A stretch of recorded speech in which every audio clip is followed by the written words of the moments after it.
What's up racers, RacerBeast here and welcome back to another CSR tour video. Now I am here with the Mclaren Senna and this video, to be honest, is not a totally new video. It's a fresh re-upload of the original live racing setup on the Mclaren Senna. Now that video had some issues with the audio. I wasn't really that audible and the music was a little bit loud, so sorry for the inconvenience guys. But this is a fresh re-upload because of that. Okay. Anyways, hopefully this will be better.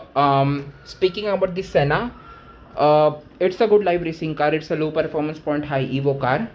Now there are different versions of Senna in the game depending upon what spec you have, but the live racing setup that I'm going to show you for the orange spec applies to other versions of this car in the game as well. Okay, they are all very similar when it comes to setup, tuning and overall performance. Okay, so with that being said, let's get into the live racing setup. Let's have a look at the upgrades.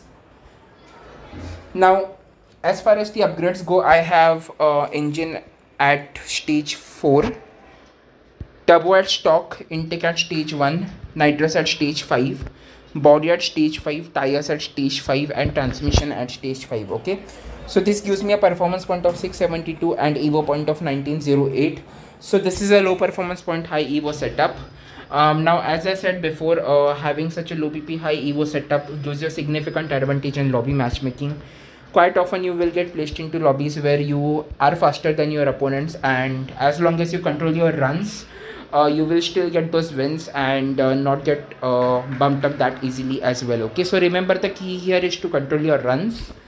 Okay, so with that being said, let's get into the tuning for the setup. Now keep in mind, as far as the tuning goes, your tuning might be slightly different than mine depending upon what fusions you have, but this is just to give you a baseline. Okay, so now for the tuning, I have nitrous all the way to the right, final drive at 3.11 and tire pressure at 8 psi. Okay, so this gives me a dyno of 9.908. so I'm aiming for a 9.9 lobby here. Okay, but as I said before, there are good chances that I can get placed into a slower lobby as well, where I'm much faster than my opponents. However, it doesn't mean that I need to go all out. Since I have a low pp high evo setup, I can still win as long as I control my runs. Okay, otherwise I will risk getting bumped up. So this is the setup guys. Now before getting into the live races, let's do a test run, because the shift pattern at this setup is slightly different from what you will normally use at the max setup. Okay, so here we go. You will aim for a perfect start. Okay, then do a very early shift somewhere around 4000 to 5000 rpm. Okay, on the second gear. The third gear will be a good shift and you will hit nitrous on the third gear, and the rest will be either deep good or early perfect shift. So I will show you what do I mean by doing a run now. Here we go.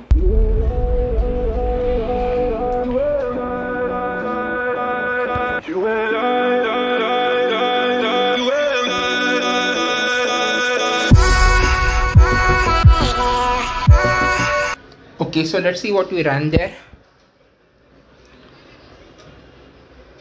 We ran a 9.861 with a dyno of 9.908. Okay, so this car is beating dyno by some amount, no issues there. But remember, you don't need to beat dyno, you don't need to go all out. Since you have a low performance point high evo setup, you anyways have a lobby advantage, and as long as you control your runs, as long as you slow down near the finish line, you can still get those wins and not get risk getting bumped up. Okay, so yeah, that's it guys for the live racing setup, and let's get into a few live races with the Senna, but I will be stopping my commentary. Enjoy the live races guys. This is RacerBeast signing off. See you in another video. Bye.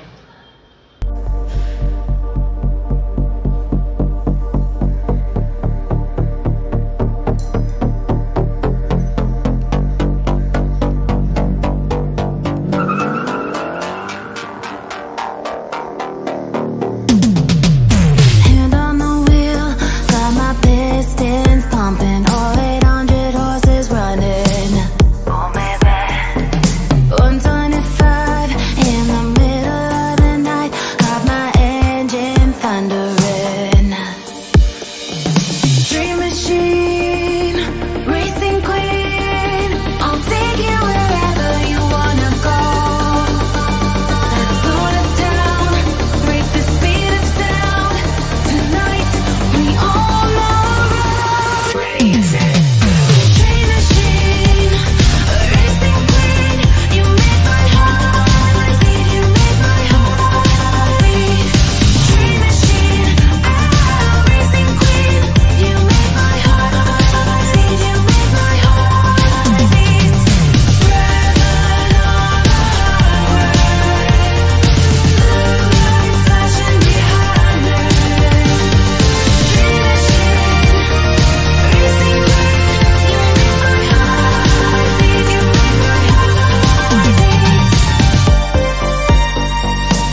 staying 6